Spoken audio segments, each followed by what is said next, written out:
By May, Rachel's belly was big and they were happy. At night he would hold her close and she would tell him wild stories that came from her own mind. She never talked about her father and brothers. It was as if, since her rescue, they had ceased to exist for her. And if that was so, he saw no need to remind her of them or of the awful threats the old man had made as they turned their back on him and rode away together. Sometimes he would tell her about the war, but when he did, it was always about the little things.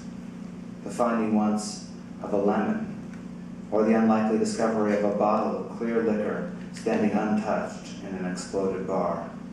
The thick white towels of the hotel where he had stayed during his leave from the front.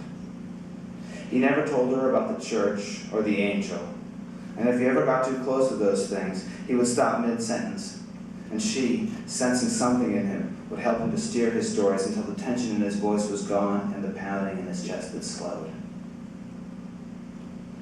And where were you then? In Salmon Hill. That's a pretty name. Salmon Hill. Yeah, we were in a graveyard. In a graveyard? What were you doing in a graveyard? We were all on our hands and knees, and the one guy next to me, Ezra, he froze because he saw a gravestone with his last name on it. What was his last name? Her fingertips stroked at the hair on his chest. I don't remember what it was. Ezra something or other. He saw it, and he just froze. And all the rest of us, we crawled on and we didn't see him. Then someone noticed he was gone, so I went back to find him, and he was still there, down on all fours, staring at that gravestone like it was trying to tell him something he didn't want to forget. I said, "Hey, Ezra. Hey. Hey." But he wasn't listening to me.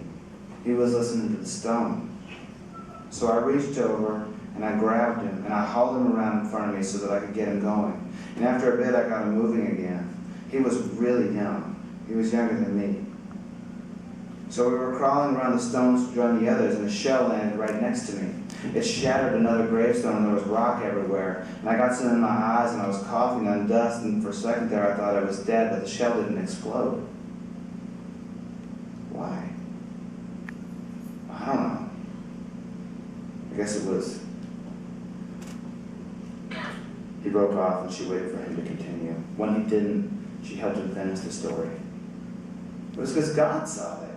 He saw you helping that man. He said, I like that boy Henry, and I'm going to keep him safe. She laughed quietly and held him and kept laughing to herself until she fell asleep. It was a playful laugh that bubbled up around him like a spring. Sometimes he thought it was actually the child laughing inside her, and he would fall asleep to that music. And some nights he would escape his dreams.